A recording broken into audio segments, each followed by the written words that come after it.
팟캐스트 최초의 오직 옴부즈맨만을 위한 프로그램 새날 한나인 139회 방송 시작합니다.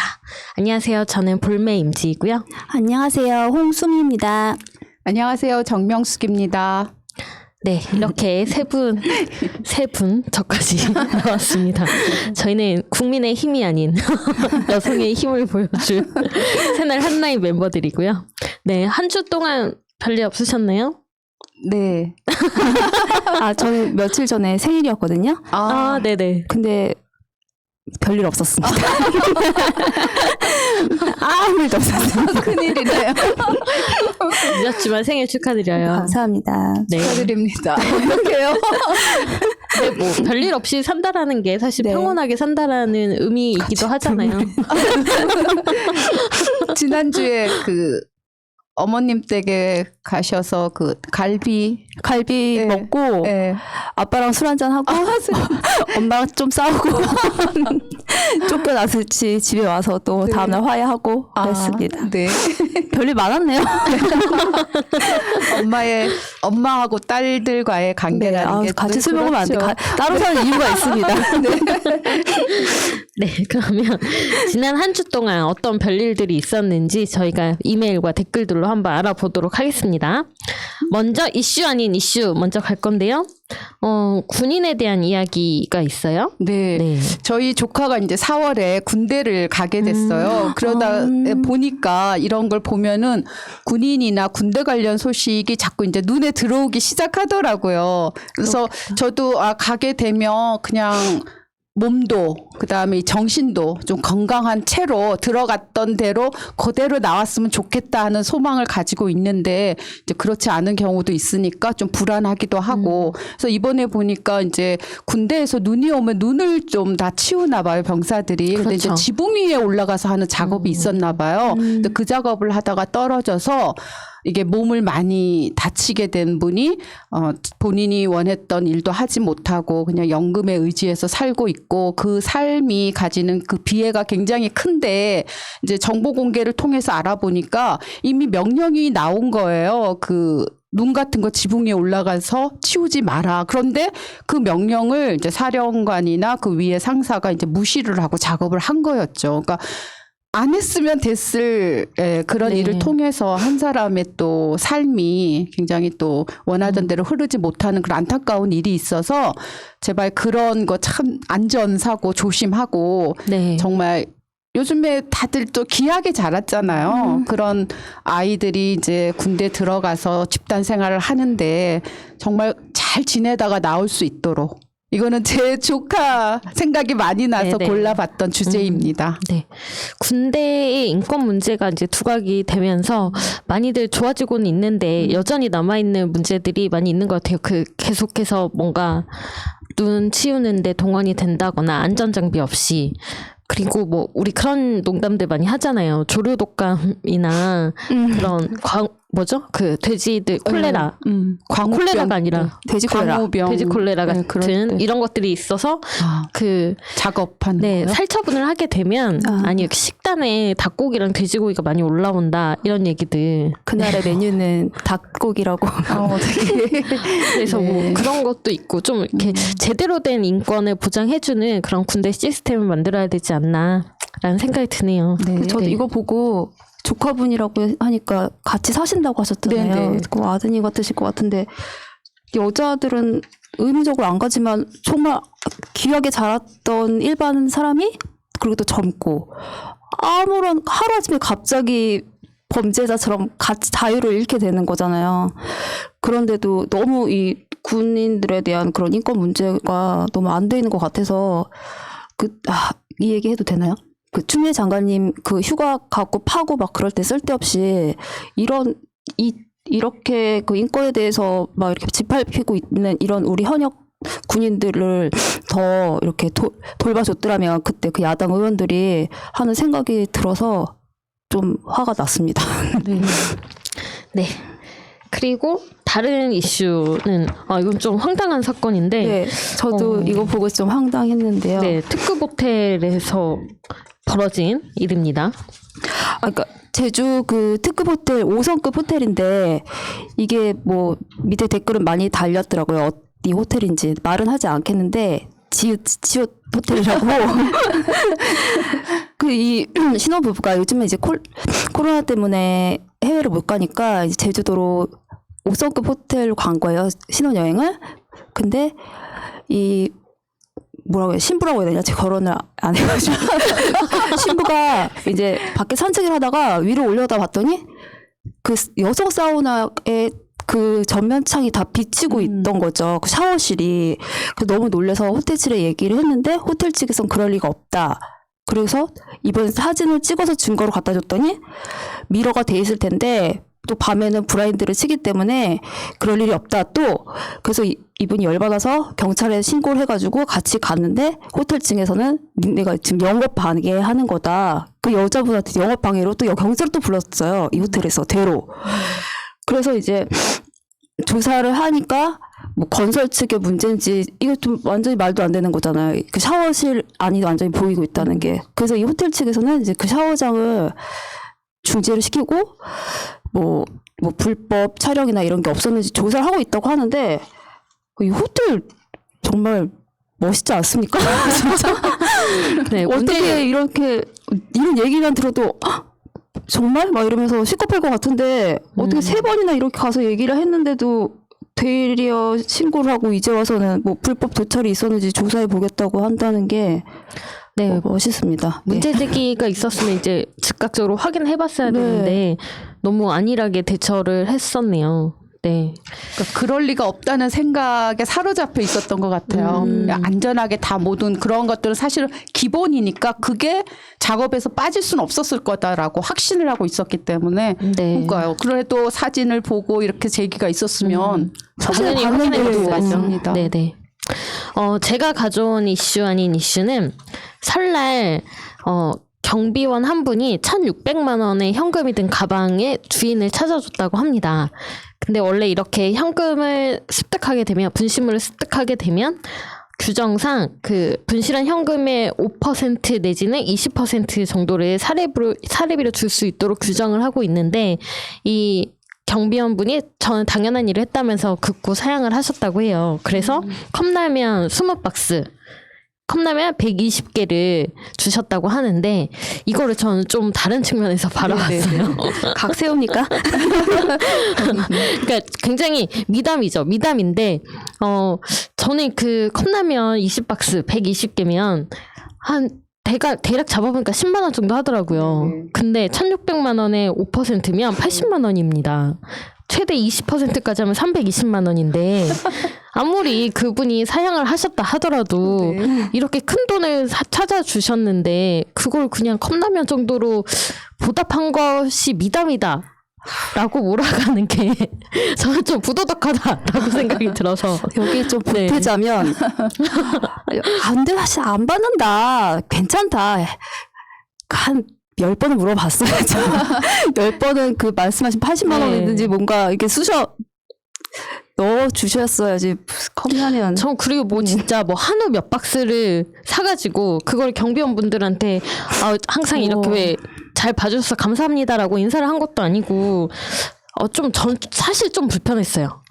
경비원 아저씨들 거기에서 컵라면 드시고 하시죠? 이러면서 컵라면을 줬다라는 그런 기본적인 생각을 가진 게 아닌가라는 생각도 들고, 아무리 거절을 했더라도 컵라면 10만 원어치는 좀 너무한 거 아닌가라는 생각이 들더라고요. 뭔가 정성도 아니고. 네, 컵라면을 무시하는 거 아닙니다. 저 라면 굉장히 좋아하는데요. 1,600만 원에 비해서는 좀. 네. 그러면 그 사례를 여기 보면 이제 줄 수 있다. 라는 줘도 그만 또 안 줘도 되는 그런 규정이니까 줘야만 한다라는 강제 규정으로 이거 법을 좀 개정을, 제가 이거 법률 하기는 해보지, 법조문 하기는 하지 않았지만 줄 수 있다라고 되어 있으면 그것을 주어야 한다라고 하면 서로가 실랭이도 없이 당연히 주듯이 떼어줄 수 있지 않을까, 그런 생각은 해봤습니다. 저는 그런 개정 사안보다는 이런 일 자체를 미담으로 끌고 가는 것 자체가 이것도 어떤 사회의 편견이 아닐까라는 생각이 들었어요. 그냥 돈을 찾아준 게 당연한 거다. 그리고 거기에 대해서 받는 게 컵라면 120개 받았으면은 그거 대단한 거다, 훈훈하다. 라는 게 전적으로 훈훈하지 느껴지지 않습니다. 않았거든요. 근데 어찌 생각하면 사실 이거 주었는데요. 했더니 그래요. 너무 감사합니다. 이거 사례 아닙니다. 당연히 해야 될 일을 한 건데요. 뭐라고 하는 이런 사회가 사실은 바람직한 당연하죠. 사회기는 네네. 한데 그래도 또 그렇긴 한데 거절해도 뭔가 마음에 네. 성의 표시는 해야 되는데. 네. 10% 줘야 된다 이게 아니라 네, 10번까지 물어봐야 된다 이런 법을 만들어요. 아무튼 또 입주자 대표 회의에서도 또 네. 그러한 것들을 부각하고 뭔가를 좀 하시고 싶어 하시니까 네. 네, 좀 좋은 일이 있었으면 좋겠습니다. 그래서 사소한 거를 전에 미담으로 포장하지 네, 말라. 네. 이건 미담이 아니다. 네, 네. 아니 그런 시각도 네, 네. 바람직합니다. 네, 맞습니다. 사실 네. 진짜 보고 나서 굉장히 좀 불편하더라고요. 저는. 네네. 네, 제가 좀 삐딱한 아닙니다. 절대 아닙니다. 그런지 모르겠지만 여러분 생각은 어떠신지 궁금합니다. 댓글로 좀 많이 남겨주세요. 네, 이슈 아닌 이슈였고요. 이메일이 있습니다. 네, 애틀랜타 세월님께서 보내주신 건데요. 고 백기환 선생님 그 해외 온라인 추모식 관련해서 소식을 주셨습니다. 너도 일하고 나도 일하고 그리하여 우리가 올바로 잘 사는 노나매기 세상을 꿈꾸며 민중운동 현장의 맨 앞에서 싸워온 백기환 선생님이 먼 길을 떠나셨습니다. 백기환 선생님의 뜻을 이어가려는 해외 동포들이 추모식을 가졌습니다. 라고 하셨고요. 이것의 주체는 그 백기환 선생님의 뜻을 이어가는 해외 동포들이고 또 한반도 평화를 위한 해외 동포연대 피스 트리티 나우와 4.16 인권 평화연대에서 주관을 했습니다. 그리고 백기환 선생님의 그 맷비날이라고 하는 시도 함께 보내주셨는데요. 저희가 잘 알고 있는 그 임을 위한 행진곡의 네. 가사 일부가 또 여기에서 나온 거죠. 네. 시는 굉장히 길어서 저희가 다는 이제 읽어드릴 수가 없고, 그 임을 위한 행진곡의 원래 원본 버전이었던 그 부분만 잠깐 읽어드릴게요. 노래하셔야 되는 거 아니에요? 읽어드릴게요. 사랑도 명예도 이름도 남김없이 한평생 나가자던 뜨거운 맹세. 싸움은 용감했어도 깃발은 찢어져 세월은 흘러가도 굽이치는 강물은 안다. 벗이여 새날이 올 때까지 흔들리지 말라. 갈 때마저 일어나 소리치는 끝없는 함성. 일어나라 일어나라 소리치는 피 맺힌 함성. 앞서서 나가니 산자여 따르라. 산자여 따르라. 네, 이게 일부분이고요. 뭐든 집회를 하게 되거나 하면 저 대학교 때부터 항상 계시던 분이 백기환 선생님이셨고, 이 임을 위한 행진곡도 들을 때마다 되게 눈물 나는 노래인데 또 그 가사말의 거의 원조가 백기환 선생님이시고 해서 네, 정말 영면하셨으면 좋겠고, 네. 또 이런 분들이 앞으로도 그냥 계속 나왔으면 좋겠어요. 그래서 우리 사회에 이렇게 훌륭하신 분과 함께 네. 우리가 같이 다 촛불 시민들이잖아요. 같이 했다는 게 굉장히 영광스럽고, 이런 어른들이 주변에 아마 많이 계셨으면 좋겠습니다. 있겠죠? 백기환 선생님 너무 감사하고, 네, 고인의 영면을 빕니다. 네, 함께 했던 많은 분들이 또 우리가 흔히 말하는 그 변절한 경우도 많고, 근데 끝까지 자신의 어떤 이상이랄까? 네, 삶을 놓치지 않고 걸어가신 분이라서 네, 많이 마음이 아프기도 하고 네, 또 맞아요. 감사하기도 하고, 네, 나중에 저희 모두 또 하늘나라에서 뵙겠죠. 네. 네. 해외에서도 추모식을 가졌다는 소식이었고요. 그다음 메일 김동욱님이 보내주셨습니다. 안녕하세요. 운전하는 일을 하며 늘 새날을 듣고 있는 울산에 사는 김동욱이라고 합니다. 새날은 일주일 방송이 하나의 에피소드라고 생각이 들어요. 한 방송이라도 놓치면 드라마의 스토리가 빠진 것 같은 느낌이 들고 궁금해서 참을 수가 없어요. 정치 1번가부터 주말에 한 라인 레스까지 들어야 한 에피소드가 끝나는 기분이 들죠. 끝을 알 수 없는 드라마를 매주 보는 것처럼 잘 듣고 있습니다. 새날 가족분들 모두 건강하시고 무탈하시길 바랍니다. 제가 처음으로 메일을 보내게 된 이유는 현재 핫이슈인 기본소득에 대해서 여러 방송의 토론을 보며 저의 의견을 꼭 전달하고 싶어서입니다. 이재명식 기본소득은 기본소득이 아니다. 이 한 문장에 지금의 효율적이지 않은 논쟁이 되는 원인이 있다고 느껴집니다. 이재명식 기본소득은 그냥 이재명식 기본소득인 것입니다. 이재명 지사의 복지, 경제 정책의 이름을 기본소득이라고 붙인 거라고 생각합니다.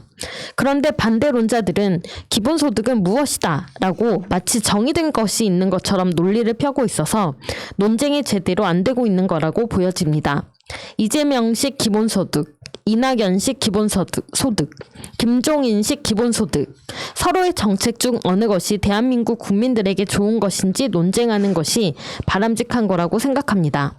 이름을 기본소득이 아니라 복지정책이든 뭐든 뭐라 불려줘도 상관없다고 생각합니다. 토론을 듣다 보면 이재명 지사의 정책 내용에 대해서 비판하는 것인지 기본소득이라는 단어에 꽂혀서 그냥 비판하는 것인지 모를 정도로 불편해지더라고요. 모든 정책들은 시대가 변함에 따라 내용도 개정되고 정책 이름도 바뀔 수 있는 거 아닌가요? 기본소득이라는 것이 정확하게 정해져 있는 것이 아니라고 저는 생각합니다. 작년에 이재명 지사는 재난기본소득이라고 했고 정부는 재난지원금이라고 했죠. 내용은 별 차이도 없지만 이름만 다르게 붙여진 것입니다. 반대론자들의 논리대로라면 이낙연식 신복지정책은 신복지정책이 아니다 라고 비판할 수 있는 것입니다. 신복지정책이 딱 정해진 것이 있나요? 반대로 이낙연식 신복지정책은 기본이다 라고도 할 수 있는 것입니다. 우리 사회가 예전에 애완견이라고 부르다가 요즘은 반려견이라고 많이들 부릅니다. 정책도 시대에 맞게 불려지는 거라고 생각합니다. 기본소득은 이러한 것이다 라고 서로 논쟁할 것이 아니라 우리에게 맞는 K 기본소득을 만들 수 있도록 토론했으면 합니다.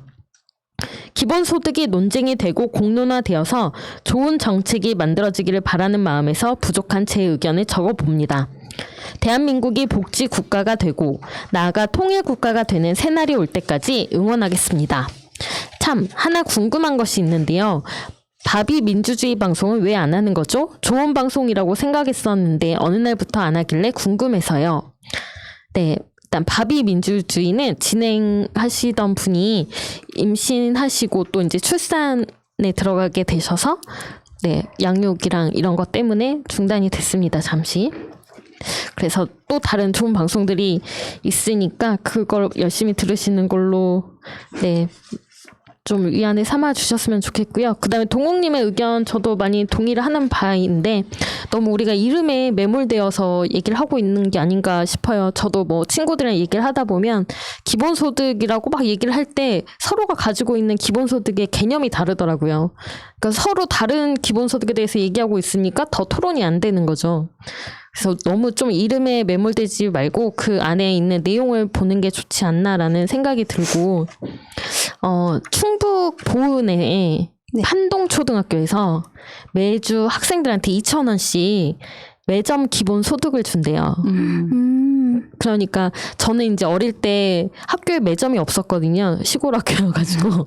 그래서 이런 걸 몰랐는데 뭐 도시나 이런 데는 다 매점이 있잖아요. 근데 용돈이 넉넉지 않거나 그런 학생들은 매점에 갈 돈이 없잖아요. 그래서 이런 것들 다 없애기 위해서 2,000원씩 매점 화폐를 준다고 해요. 근데 또 어떤 분은 왜 그런 데까지 기본소득 이름을 붙이냐라고 또 비판하시는 분들이 있어요.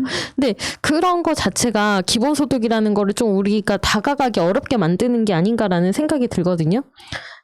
그래서 조금 기본소득을 쉽게 생각할 필요가 있다라는 생각이 들더라고요, 저는. 네, 그러니까 다 함께 잘 사는 나라를 만들어 보자. 그럼 어떻게 할 것인가 하는 그런 접근 방식들. 네, 그렇게 생각하시면 될 것 같고, 그러니까 소외되지 않고 누구나 함께 잘 사는 그런 나라 향해 가는. 네. 네. 그러니까 사회가 밑에서부터 돌아가게 만드는 그 구조를 만드는 게 기본 소득인데 그 개념이 다른 저쪽에서는 계속 그냥 왜 공짜로 돈을 주냐 이런 식으로 생각을 하니까 말이 안 통하는 것 같다는 생각도 들고 그 2,000원 그 화폐 주는 게 그게 바로 그 이재명식 기본소득 같은 거잖아요. 네네.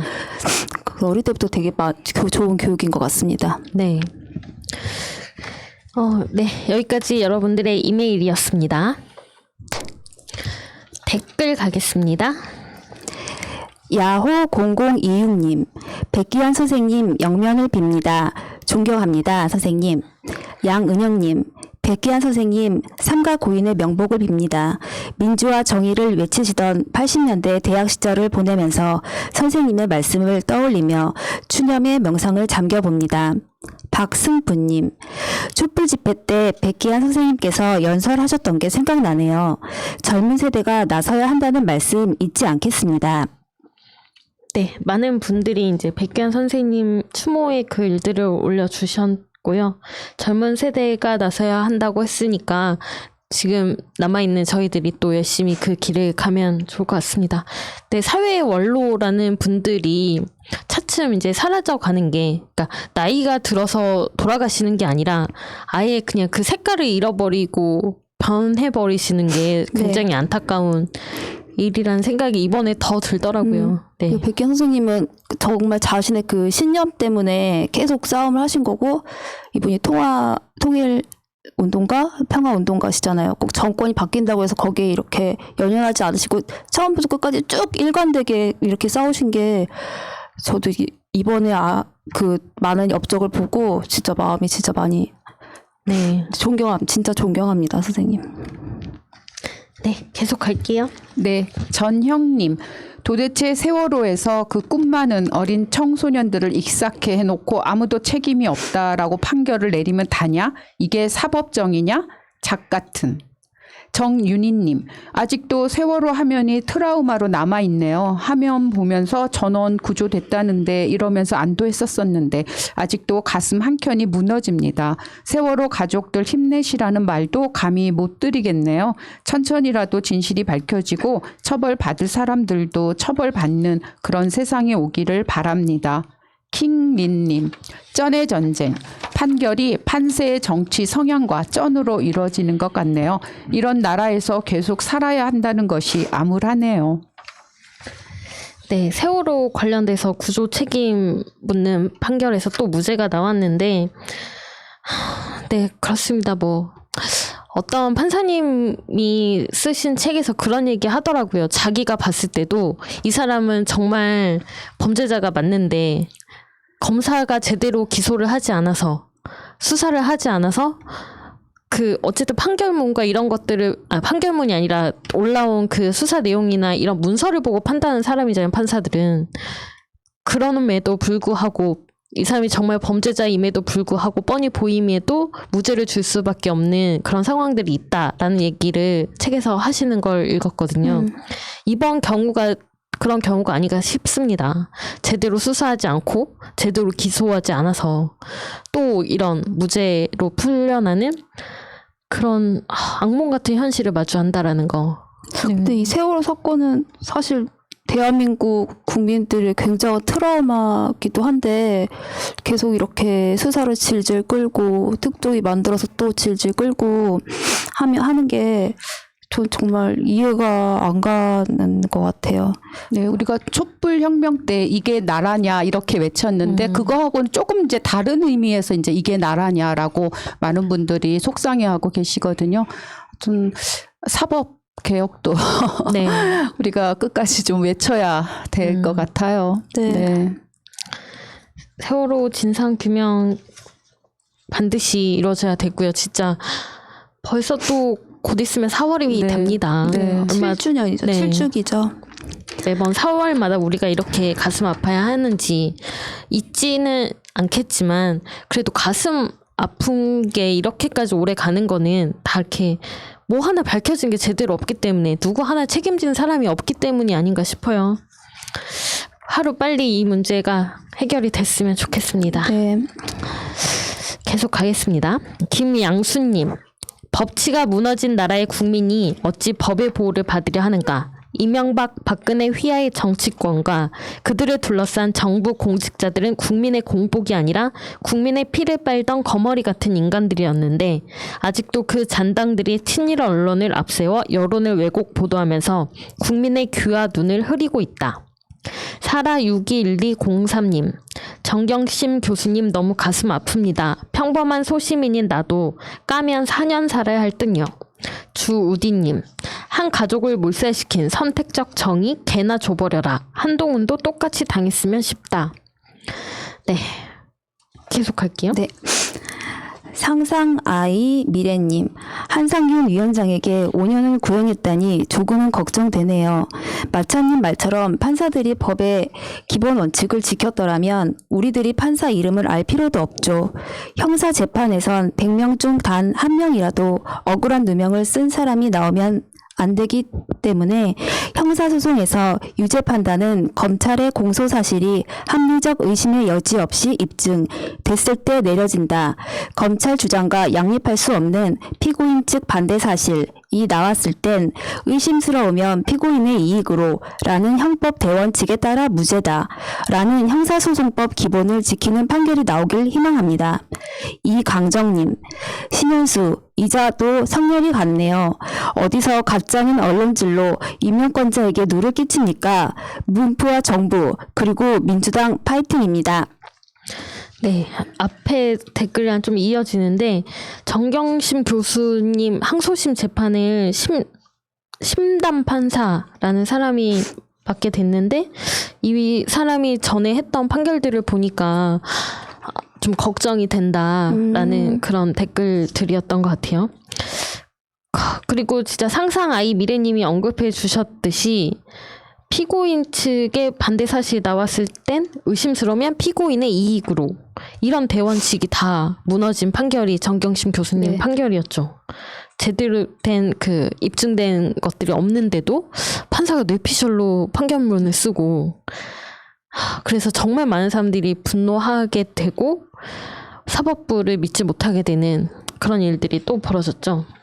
형사재판은 진짜 여기서는 약간 어렵게 말씀하셨지만 쉽게 그냥 판사는 증거로 판단하고 자기가 거기에 전문 지식이 없으면 전문가 의견을 듣거나 아니면 증인들 말을 들어서 판단하면 되는데 이 정경심 교수님 같은 경우에는 아무리 그 증거나 증인들 말을 들어봐도 정말 혐의가 없으신데도 이런 판단을 내렸다는 게 진짜 걱정되고 저도 항소심이 굉장히 걱정됩니다, 사실. 네, 영화나 드라마 같은 것도 보면 항상 이제 변호사들이 변호하는 모습, 그래서 승리를 이끌어내는 모습 이런 것들이 많이 나오잖아요. 그럴 때 많이 나오는 게 바로 이런 부분이었거든요. 그 사람한테 맞춰 유리하게 해야 되니까 승소하고 막 약간 이런 것들이 많았는데 그런 모든 걸 다 무너뜨린 판결이어서 많은 사람들이 진짜 분노를 했죠. 2심도 우리가 좀 주의 깊게 관심 있게 지켜봐야 될 것 같습니다. 네. 네.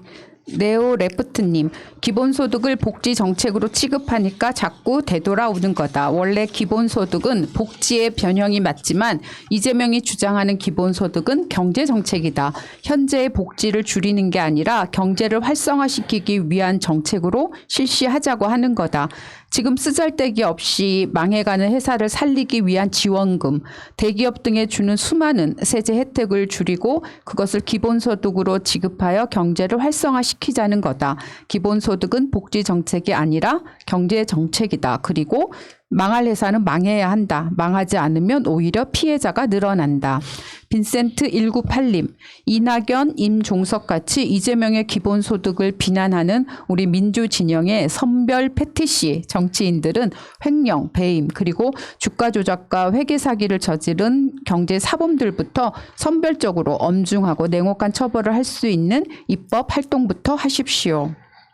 네, 기본소득의 가장 중요한 거는 누구에게나 차별 없이 네, 보편성을 가지죠. 동등하게 제공한다라는 게 아닌가 싶어요. 아까 얘기했던 매점에 2,000원 같은 금액의 문제가 아닌 거잖아요.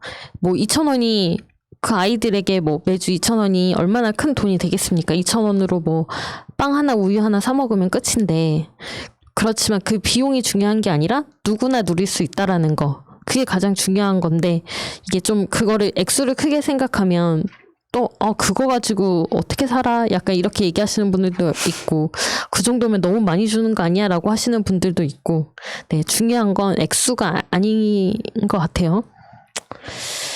네, 김민주님. 저는 전국민 최저생계비를 실질적으로 보장하고 의료와 교육은 무상으로 하면 4대 보험 필요 없다고 봅니다. 인간은 더 나은 삶을 원하기에 기본소득이 보장된다 하여 노동의욕 상실한다? 노동을 부정적으로 인식하는군요. 노동은 자존감과 삶의 질을 향상시킵니다. 국가에서 노동의욕 상실한 사람들이 노동을 통해 삶의 질을 높이도록 교육시키면 됩니다. 그리고 세금이 부족하면 단계적으로 향상시켜 나가자는 것입니다. 유병문님, PK, TK가 문제가 아니라 국가적으로 가덕도 공항은 꼭 필요해 보입니다. 부산 경남 지역의 항공화물 물류 경쟁력 향상이 국가 경쟁력에도 매우 도움이 되리라 생각합니다. 네, 최저생계비나 뭐 어쨌든 기본소득 때문에 사람들이 노동을 안 하게 될 것이다라는 말은 진짜 말도 안 되는 것이죠. 그쵸. 그리고 전 노동을 너무 어떤 갇혀서 생각하지 않나, 그 임금 노동자 정도로 갇혀서 생각하지 않나라는 생각이 드는데, 예를 들어서 뭐 배우를 한다거나 연기 이런 예술 활동, 미술, 음악 이런 것들 하시는 분들도 일종의 자신이 노동을 하는 건데, 그들은 그 물건이나 내 뭐 그 예술 활동이 팔려야, 티켓이 팔리든 뭐 이렇게 그림이 팔리든 이래야 돈을 받는 구조잖아요. 하지만 그들에게도 기본 소득이 제공이 된다면 더 나은 환경에서 또 예술 활동을 할 수 있고, 그럼 뭐 생계 때문에 아르바이트를 전전해야 하는 그런 활동을 하지 않아도 된다고 생각이 들거든요. 그것도 노동이다. 노동의 범위를 더 넓게 가져갈 수 있다고 생각이 들어요. 네, 그러니까 단지 먹는 문제 때문에 많은 분들이 그 열악한 환경을 그냥 견디면서 일을 하잖아요. 네. 그러니까 기본적으로 먹는 문제만 해결이 되어도 네, 그런 좀 악랄한 환경, 네, 완전히 갈아넣는 환경에서는 벗어날 수 있잖아요. 네. 네, 그러니까 나를 완전히 던져서 내 목숨을 담보로 하는 일은 없어야 되고, 기본적으로 그렇게 하지 않도록 이렇게 최저 생계비라도 나라에서 준다고 하면, 사실 이거는 나라가 뭐 이렇게 적선 부리듯이 하는 거 아니고 국민들이면 받아야 되는 권리잖아요. 그쵸? 네. 네, 그러니까 그런 부분도 잘 생각해서 모두가 잘 사는 그런 예, 상생하는 그런 나라 되었으면 좋겠습니다. 이거 딱 정의해서 그냥 제 정의예요. 네. 제 정의를 얘기하자면 그냥 대한민국 국적을 가진 사람이면 다 그냥 최저 생계비를 줘야 되는 게 기본 소득인 것 같습니다.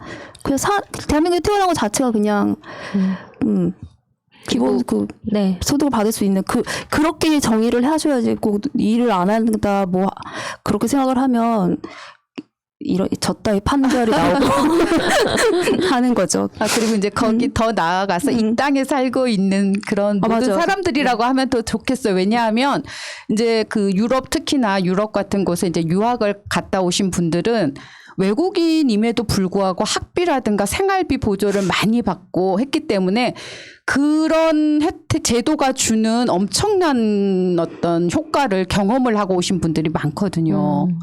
그러니까 우리의 지금 야 외국인들한테 왜 주냐? 그리고 기본소득이 뭐야? 뭐 그런 복지 못하러 해? 그렇게 주면 누가 노동하겠어? 네. 그렇게만 얘기를 하면은 외국 유학 가거나 외국에서 생활하는 사람들은 뭐 돈만 드는 거죠. 네. 근데 이제 그렇지 않고 좀 보편적인 거, 네네, 인간에 대한 어떤 사랑, 뭐 이런 것들을 좀 놓치지 않고 이렇게 본다고 하면은 네.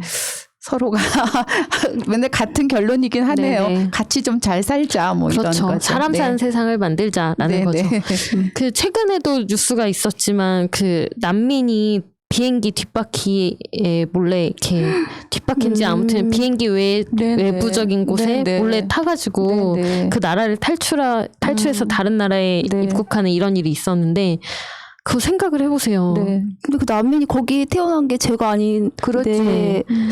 네. 그 고공의 그 온갖 추위와 이런 것들을 다 이겨내야 되고, 솔직히 그런 사고 굉장히 많다고 합니다. 맞아요. 몰래 이렇게 타가지고 그 사고로 죽거나. 트레일러라고 하나 그런데 네. 정말 공기 들어갈 수도 없을 만큼 네. 그런데 아주 네. 막 겹겹이 막 이렇게 네네네. 안에 들어서 다 이렇게 왜 숨을 못 쉬어서 사망하고 네. 이런 경우들. 다들 살아보려고 그렇게 그렇죠. 다른 나라로 오는 거고, 우리나라에 오시는 그런 노동자분들도 꼭 그렇게 진짜 생계 때문에 오시는 분들도 있겠지만 또 뭐 다른 이유로 오신 분들도 있고 하지만, 그들을 또 차별하는 것도 이제 선진국인 우리가 해서는 안 되는 거겠죠. 그러니까 우리가 분노하는 부분들이 있잖아요. 일본에서도 제일 그 조선인들 네. 뭐 우물에 뭐 독 탔다 뭐 이런 소문 때문에 네. 많이 저기 하고 또 우리나라 독립운동 하기 위해서 만주나 이런 데 갔을 때 그래도 거기에서 또 받아주고 같이 삶을 나누고 하는 그런 공동체 때문에 또 그런 일들이 이루어질 수도 네네네. 있었고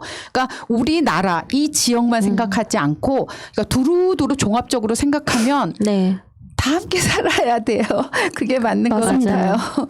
그리고 뭐 의료와 교육이 무상이 된다고 하면 어느 정도 그 인구 감소 문제나 이런 것들도 해결이 될 것 같아요. 네. 사실 그 뭐 지금 사람들이 굉장히 힘든 게 집값에 교육비에 뭐 여러 가지 때문 아니겠습니까? 근데 그 중에 한두 개라도 해결이 된다고 하면 부담이 적어지니까 좀 인구 문제도 해결이 되지 않을까 싶네요. 네. 계속 갈게요. 네, 스마트 주님, 곽상도 참 못났다. 명색이 국회의원인데 지역 현안은 마다하고 허구한 날 남의 자식들 뒷조사에만 매달리고 있으니 그 지역 구민들은 일 좀 하라고 뭐라 안 하나? 하긴 지역 구민들 수준도 똑같겠지. 그러니 그 지역의 발전이 없는 게다. 맨날 한방이다 뭐다 하더니 진짜 한방만 노리나 보다. 주먹 한방 얘기하는 건가요? 그냥 그러니까 뭔가 결정적인 어떤 예. 동석로님, 국회의원 면책 특권 자체가 문제. 그들 자신의 언행을 책임져야 한다. 그들은 우리의 상전이 아니다. 국민을 대변하는 자들일 뿐이다. 면책 특권을 왜 그들에게 주어야 하나? 그 이유를 모르겠다. 신상섭님, 나 광명시민인데 언제야? 이번 걸만 잘 해내면 너의 죄를 사해주마. 그래야만 너를 2번이나 뽑아준 광명 시민들이 얼굴 들고 다닌다. 네. 아니 아까 그 곽상도 그 얘기 왜 했냐면요. 네네. 이 지역 구민들 수준도 똑같겠지 그랬잖아요. 네. 그리고 나서 지역 구민들한테 한 방 맞는 거 아니냐 이 얘기인가 해서 그거는 그런 아닌 것 거겠죠? 같고, 네. 예. 네. 맨날 한 방에 터트릴 거 뭐 이렇게 하면서 예. 진짜 네, 아직 네. 예. 그거 같은데요. 예, 네. 상도를 모르는 이 의원님은 의원직을 그만두면 약간 뭐 탐정이나 이런 거를 흥신소를 원하시는 노리시는 게 아닌가 싶은데 수도 있겠습니다. 그렇지만 이렇게 사실 아닌 거 가지고 하면은 흥신소도 쫄딱 망합니다. 다른 길을 좀 찾아보시길 바라고요. 그리고 우리가 지금 이현주 후보를 응원하고 있어요. 너의 죄를 사하라. 잘해라. 부산에서 박형준 후보의 그런 뭐 이렇게 뭐랄까 부족한 점, 그다음에 그의 과오 이런 것들을 이현주 후보가 콕콕 집어내고 있어서 이현주 후보를 응원하고 있습니다. 이번에 MB 사찰 나와서 아주 신이 나셨다. 아주 날아다니시던데 열심히 해주시길 바랍니다. 네, 지난번에 너무 외로이 싸운다고 눈물도 흘리고 하셨지만 그 눈물 저희가 잊지 않고 있으니까 힘내세요. 그대의 눈물을 닦아주는 거. 네. 너무 웃겨. 네, 아레오바고님입니다. 보수라는 말의 뜻을 다시 생각한다. 일본을 어버이로 섬긴다 하여 어버이 친자를 쓰면서 친일파라 불리고 위안부로 끌려간 독포들을 매춘이라 매도하며 자위대 창립 행사를 축하하며 일본을 위한 해저 터널을 공약으로 내거는 정당이 이 나라 보수를 자처한다. 반민족 행위자들이 자신들의 악랄한 친일 행각을 감추기 위해 좌우라는 말을 가져와 새로운 프레임을 만들었다. 그 프레임으로 우익이라는 가면 속에서 보수를 자처한 세월이 무려 70년이다. 하지만 이들의 뿌리는 한참 더 거슬러 올라가야 한다. 신용복 선생은 이들의 뿌리가 조선 왕조 광해군 때 인조 반정으로 만들어졌으며 그 이후 한 번도 기득권을 놓치지 않았다고 한다. 지금까지. 그 반대에 선 사람들이 있다. 사람을 미하고 인류 보편의 가치를 존중하며 인격의 존엄을 먼저 생각하는 사람들이다. 이들이 진정한 보수들이다. 가짜 보수들은 이 진짜 보수들을 좌익이다, 무정부주의자다 해서 때로는 빨갱이라 몰아세웠고 독립운동하던 의인들을 아나키스트로 호칭했다. 그런 저들이 극우나 보수가 아님을 먼저 말하려 한다. 미국이나 독일, 일본, 프랑스, 영국 등 극우는 있다. 미국의 어떤 세력이 영국 왕정의 통치를 그리워하며 그때로 돌아가자 한다면 그들을 극우라 부를 것인가? 독일의 극우가 나치 시대로 돌아가자 외치지만 프랑스의 통치가 옳았다라고 한다면 일본의 극우가 조선의 그늘 아래로 돌아가자 한다는 것을 상상해 보라. 그들을 극우라 하겠는가? 그런 사람들이 있다면 대번에 반역자들로 불리지 않겠는가? 우리의 자칭 타칭 극우들은 일본의 통치를 그리워한다. 심지어 찬양까지 하며 조국의 아픔을 조롱하기까지 한다. 이것이 반역이 아니면 무엇이 반역이겠는가? 역사의 흐름에 반하는 것, 조국에 나아갈 길에 반대로 행동하는 것, 이것이 반역이다. 저들은 생존 본능만 남은 좀비 집단이다. 빛에 무섭게 반응하여 죽이려 달려들고 옳은 소리에 민감하며 그들에게 쏘인 자들은 전부 좀비로 변한다. 남는 것은 본능만이다. 인간의 상식과 이성은 그들에게 없다. 일베 같은 자들은 생식 본능만 남아 생존하기 위해 아무에게나 달려든다. 저들이 난민을 반대한 것이 극우여서 그런 것 아니냐 할 수는 있겠다. 분명히 알아야 하는 것은 저들은 진짜 보수들에게 타격이 되는 것이면 난민을 수용하자고 나올 것이다. 동성애든 뭐든 자신들에게 이익이 되는 것에 이슈를 만든다. 이들은 결코 이념에 기반을 두고 그런 말을 하는 것이 아니라는 걸 알아야 한다. 언론도 마찬가지다. 반역 일본 제국주의의 똥구멍을 빨기 바쁜 신문이 있다. 이들을 보수 언론이라 호명해선 안 된다. 프레임 전쟁이다. 그들은 좀비 언론이며 일베 언론이다. 극우는 더더욱 아니다. 진보의 미래라는 제목으로 노무현 대통령이 걱정하며 책을 썼다. 진일보한 발걸음을 의미했겠다 싶다. 하지만 이제 다시 뜻을 붙여야 하지 않을까 한다. 진짜 보수라고. 네, 보수에 대한 이야기를 올려주셨고요. 친일은 일본이랑 친하다라는 게 아니라 일본의 어버이처럼 섬긴다라는 거를 전우용 역사학자님이 최근에 짚어주셨거든요. 그래서 저도 그 말 듣고 그런 뜻이었구나 다시 새삼 알게 됐는데 네, 친일파들이 아직도 많이 남아 있습니다. 빨리 척결을 해야겠죠. 네. 아직 우리에겐 선거가 또 있으니까. 네, 계속 이어갈게요. 리10031003님, 조은이가 그런 발언을 한 이유는 극우 보수들한테 표심 얻으려고 한 거라고 봅니다. 모르긴 몰라도 진보를 대표하는 방송에서 그 발언한 영상이 우파들 방송에 자랑스럽게 돌아다닐 테니까요. 정상훈님, 갑자기 싸이 노래가 생각납니다. 이랬다가 저랬다가 왔다 갔다 나 완전히 새됐어. 국짐 새되는 날이 빨리 왔으면. 김서국님, 황희두님의 진단에 동의합니다. 극우를 넘어서 매국노에게 포획이 되어버려 야당 역할이 무엇인지 모르고 허우적거리고 있어서 안타까울 뿐입니다. 나 완전히 새됐어. 이거 하셔야죠. 이랬다가 저랬다가 하셔야죠. 수미님이 해주세요.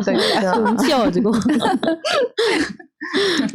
조은희 구청장이 진짜 김어준 뉴스공장 나와가지고 TBS에 뭐 신민님이 아니라 서민.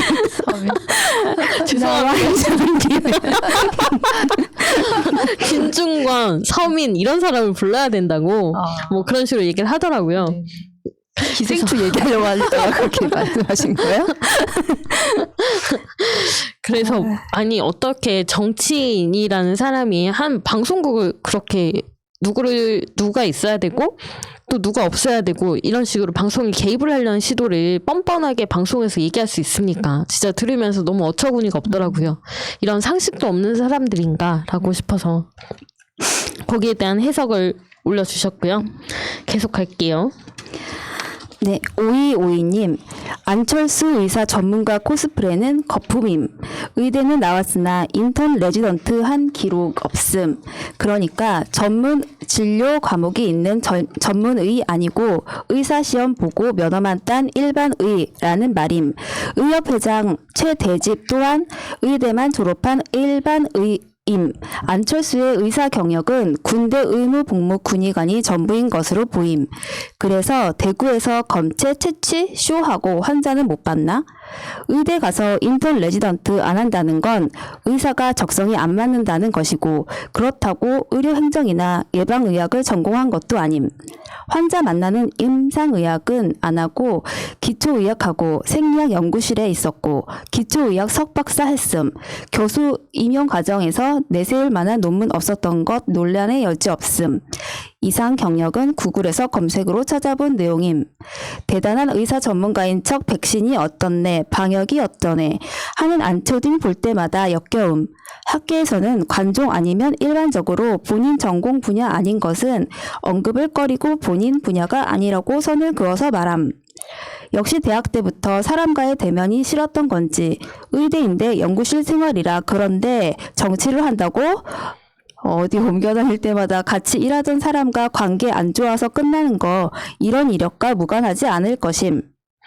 네, 이거는 그냥 국민들도 안철수가 얘기하는 것들이 전문적이지 않다라는 거는 다 아실 것 같아요.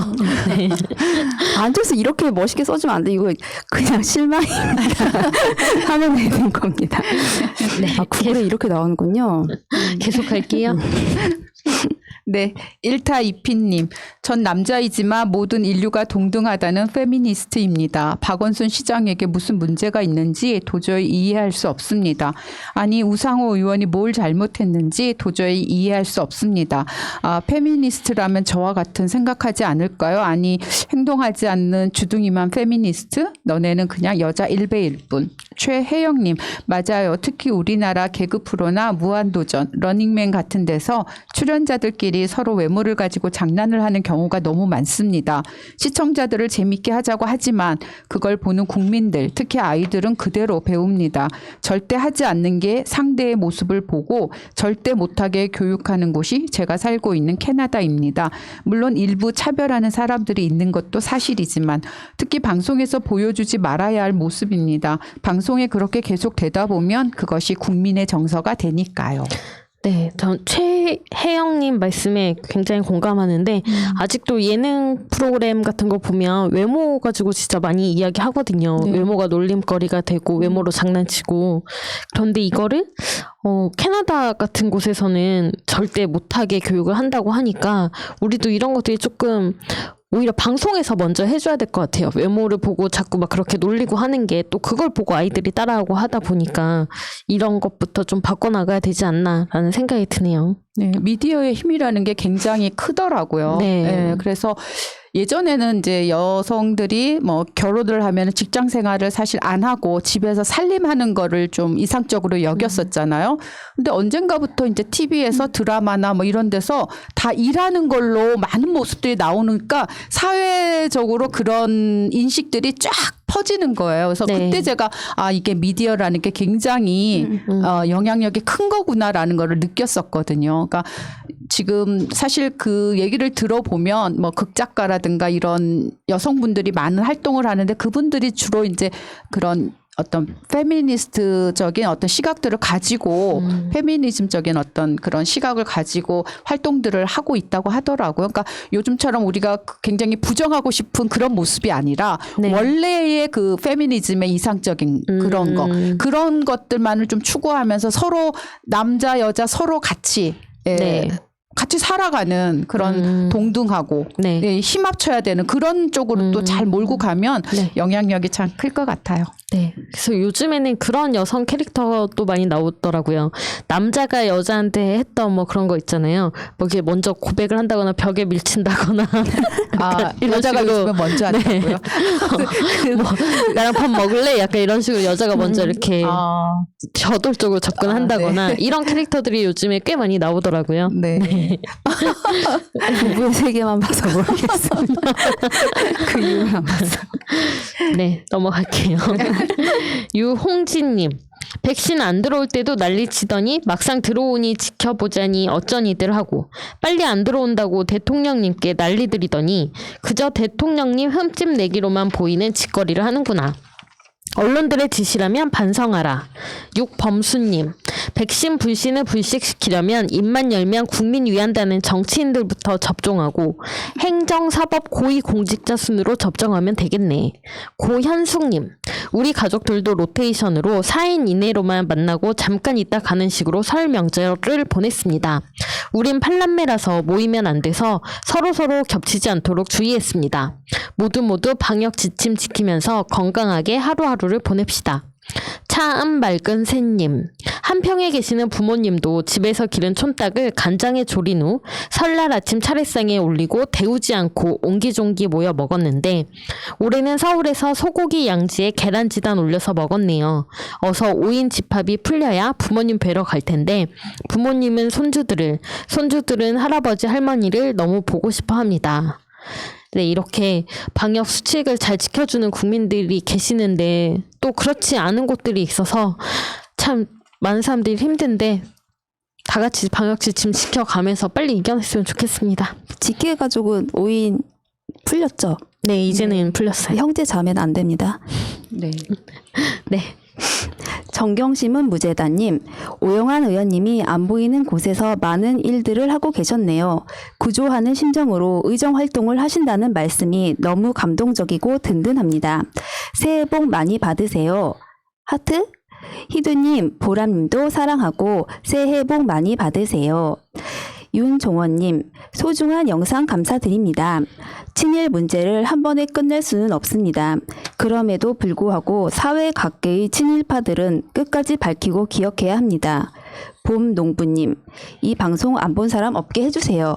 민족문제연구소 후원 신청했고 1회부터 들어볼게요.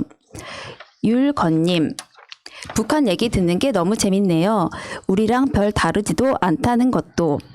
카라님, 이번 북한의 연애와 결혼, 풍습, 비슷한 듯 다른 문화를 재미있게 이야기해 주셔서 흥미롭게 잘 들었습니다. 네, 또 다른 재밌는 방송 청국장과 민족문제연구소 방송 그리고 오빤 갓나스타일에 대한 얘기를 해주셨고요. 계속할게요. 네, 삽질하는 귀돌이님, 언론 보조금 지원 방식을 바꿔야 합니다. 발행 부수가 아니라 모두 공평하게 단 허위 조작 하더라 기사는 그 기사의 양만큼 제외해서 지급하는 걸로.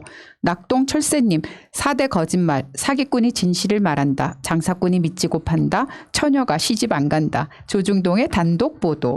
황금손님, 새날은 열린민주당을 항상 아껴주시길. 잘할 때는 못하는 민주당 몇몇을 향해 더욱 가혹하게 매를 들고 잘하는 민주당 초선들은 키워주고 지켜주고 응원합니다. 합당은 반대입니다. 오너님, 육아산자 그립네요. 어렸을 때 어머니가 해주었던 기억이 새롭네요. 조민규님, 일단 고릴라에서 낙곰수 듣다가 새날 듣기 시작한 게 4년쯤 되어갑니다. 그 후 유튜브로 보고 있답니다. 오래도록 쉬지 않고 매일 진행해 오신 푸나님 너무 감사해요. 지난날 광화문 집회 1차부터 10차까지만 참석하고 그 계기가 된 새날 방송 너무 좋아합니다. 사는 게 힘들어 실시간 방송은 거의 못 보지만 늘 좋아요 먼저 누르고 기쁜 마음으로 시청한답니다. 감사합니다. 네, 여기까지 여러분들의 댓글이었고요. 댓글도 또 좋은 댓글 많이 남겨주시면 저희가 보고 잘 골라서 여러분에게 소개해드리도록 하겠습니다. 그럼 오직 공감뿐 사연 가겠습니다. 저도 제 일이 있고 엄마도 사업을 하고 있어서 서울과 지방에 서로 떨어져 살고 있습니다. 나름 신경 쓴다고 마사지기도 사드리고 건강보조제도 사드리고는 있어요.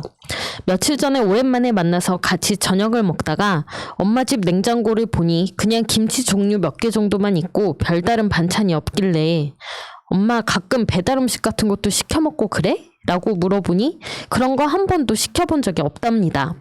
가끔 족발도 시켜 먹고 치킨도 시켜 먹고 영양 보충해야지 맨날 이런 것만 먹고 살다 영양실조 걸리면 어떻게 하냐니까 돈 아까워서 못 시킨답니다.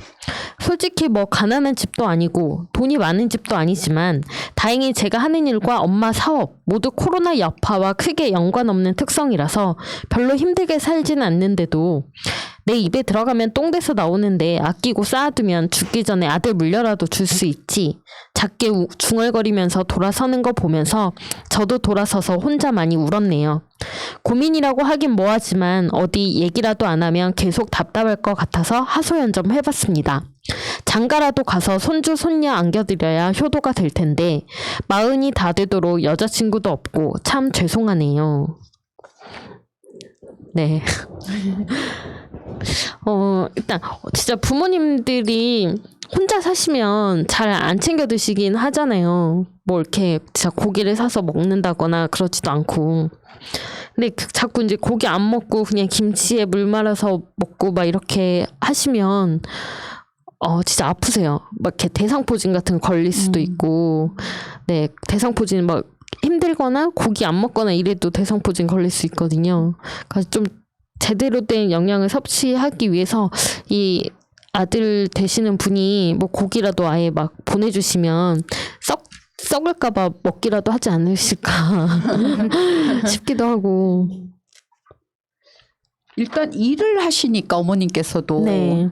집에서 뭔가를 드시고 하실 시간도 조금 없겠다라는 생각도 들기는 해요. 근데 이제 기본적으로 어머님이 돈 아까워서 못 시킨다. 어머님은 이제 돈 좀 모아서 아들에게 좀 물려주고 싶은 마음이 크신가 봐요. 근데 이제 이런 모습을 보이는 게 아들로서는 더 괴로우니까. 그렇죠. 네. 그 자식을 위한다고 하시면 이제 본인 잘 챙기시는 게 그게 가장 예, 아들의 걱정을 덜어주는 맞습니다. 큰 거라고 생각을 합니다. 근데 나이가 40 정도 되셨다니까 저희 부모님하고도 어머님 나이 비슷할 것 같은데 원래 그 정도 나이 되시면 배달 음식이다 밖에서 외식하는 거 별로 안 좋아하시지 않나요? 저희 엄마 저희 엄마는 물이 제일 맛있다고 물이 맛있다고요? 밖에서 물이 제일 맛있다 맨날 그러거든요. 와 근데 이 얘기 들으니까 마음이 아프네요 진짜. 빨리 그래요? 장가라도 가서 손주 손녀 안겨드려야 효도가 될 텐데 하는데 이 효도가 될까요? 그냥 아드님하고 아들 이런 아들 마음을 가진 아들이 있다는 것 자체가 되게 행복하실 것 같아요 어머니가. 네. 저는 하여튼 어머님의 이런 태도는 저는 별로예요. 네. 내가 잘 먹고 잘 살고 이렇게 하는 모습을 자식들이 봐야 자식들도 안심이 되거든요. 아, 그렇죠. 이런 모습을 보이면 자식들 입장에서는 굉장히 불편하고 이게 일부러 이러는 거 아니시면 일단 자기의 삶을 챙기는 게 우선이라고 저는 말하고 싶어요. 맞습니다. 그때 고기 구워 드시고 그래서 아무것도 없는 거 아닐까요? 김치 몇 가지가 있다는 것도 보통 아닌데. 그냥 좋게 생각해서 그렇게 얘기한 거고요. 어머님 건강하셔야겠죠? 이거 막 저것도 사줬대요. 마사지 기계도 사주고 했다고 하는 거 보니까 진짜 마음이 많이 두 분이 굉장히 정이 좋으신 것 같아서 장난쳐봤습니다. 네. 네, 그렇죠. 아들한테 뭔가 재산 모은 거 물려주시는 것보다 지금 건강하고 행복하게 사시는 게 아들도 더 좋아할 모습인 것 같아요. 네. 그리고 뭐 이 아들 되는 분도 근데 굳이 부모님을 위해서 장가를 간다 그런 본인이 가고 싶어서 그러는 거면 가도 되는데 결론이 손주 손녀를 안겨드려야겠다는 거는 좀 아닌 것 같아요. 그래서 뭐 사실 지금 서로 떨어져 살고 있으니까 혼자 살면 아무래도 좀 뭐 챙겨 먹고 하기 귀찮긴 하잖아요. 나이를 떠나서. 그러니까 그런 문제인 것 같은데 좀 전화 자주 하시고 저녁은 뭐 드셨냐라고 얘기하시고 요즘에는 뭐 신선한 해산물이라거나 그다음에 고기 같은 것도 포장이 진짜 잘 되어서 나와요. 조리가 다 된 걸로 그냥 데우기만 하면 되는 이런 식품들도 많이 있으니까 그런 것들을 아예 뭐 이렇게 같이 사서 그러면 어머니도 사업하시고 하니까 요리하실 시간이 없으시니까 그거 그냥 데워서 먹기만 하면 고기 반찬 먹을 수 있잖아요. 같이 장 보러 가도 되죠. 일주일에 한 번씩 뭐 만약에 들리신다고 하면 같이 잔뜩 봐서 냉장고 꽉꽉 채워주고 와도 되고. 방법이 많네요. 손주 손녀 많이 방법이 아닙니다. 이분이 그냥 결혼을 하고 싶은 게 자기 개인 다이어트시네? 어머님의 큰 그림일 수도 있죠. 내가 이런 모습을 보여야 우리 아들이 마음이 아파하면서 장가를 하지 않을까. 그러니까 이건 사실 죄송한 모습은 아닌 것 같고 두 분 다 서로를 너무 위하시는 게 아닌가 싶습니다. 뭐 저도 혼자 살지만 혼자서 애를 키우지만 그런 얘기 많이 하거든요.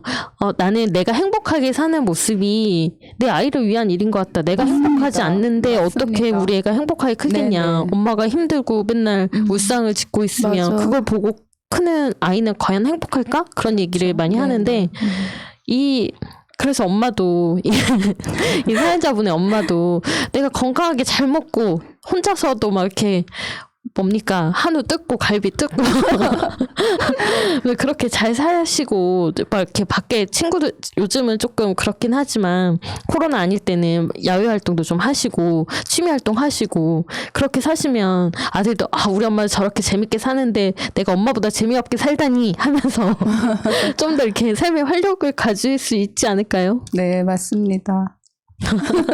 뭔가 도돌이 피운 것 같아요. 이거 보니까 갑자기 굉장한 불효녀가 되는 듯한 느낌이에요. 그래도 규칙적으로 또 찾아가시고 그러시잖아요, 수미님. 일주일에 2번 밥 가시고. 가지러 갑니다. 그것도 어머님들은 밥이랑 좋아하세요. 반찬 가지러 네, 가고. 맞아요. 그 엄마 아빠랑 싸우고 술 한잔 하고 한다라는 것도 굉장히 이렇게 친밀하게 지낸다라는 그러네요. 거니까요. 네. 이번 설에 가서 아빠한테 카카오톡 하는 법을 가르쳐 드리고 왔어요. 아, 밤에 너무 힘듭니다. 너무 카카오톡을 많이 하셔서 상대가 저밖에 없으니까 친구들은 진짜요? 안 하시니까 엄마도 같이 사니까 할 수가 없으니까 네. 수미야 대답 안 해도 돼 연습하는 거야. 힘듭니다. 이제는 꽃사진과 이모티콘 가르쳐 줄까 하다가 이건 안 돼. 이제 봄 되면 꽃사진이 날라오고 어르신 분이 많이 보낸다는 그 사진 포토로 된 그런 것들이 날라오겠네요. 네. 참 힘듭니다. 화목하네요. 네. 좋은 가족 사이네요. 이 사연자분도 이렇게 서로 걱정만 하고 눈물 흘리지 말고요. 네. 굉장히 좋은 방법들이 많이 있으니까 좀 더 노력해 보시고 어머니하고도 얘기를 좀 많이 하셨으면 좋겠어요. 엄마가 계속 이렇게 먹는 거 보면 난 속상하다고. 네. 그렇게 얘기 하시고 자꾸 맛있는 거 사드려야 돼요. 먹어봐야 알죠. 이거 맛있구나. 네. 맛있는 거에다 먹어야겠구나. 이지님이 말하신데 그렇게 맛있는 데서 뭐 보내드리거나 하면 얘 나 그거 떨어졌다 보내줘라. 맞습니다. 네. 그거 맛있더라. 밥 반찬 잘 되더라. 이렇게. 네. 그렇게 행복한 가정을 꼭 이루시길 바라겠고요. 어머니도 꼭 건강하시길 바라겠습니다. 그리고 새날 보시는 여러분도 지금 물 말아서 김치에다가 밥만 먹고 있다면 더 좋은 반찬 찾아서 영양가 있게 드시고요. 새날 한나인 139회 방송은 이렇게 물러가겠습니다. 감사합니다. 감사합니다. 현재로 저들을 물리치자. 바이러스에게는 마스크가 없다. 어서 가자 바이러스보다 먼저. 그러니 내일보다 먼저 가자. 우리들의 희망을 형제이게 하자. 설령 그것이 내일이라 해도 현재로 저들을 물리치자. 바이러스에게는 마스크가 없다. 어서 가자 바이러스보다 먼저.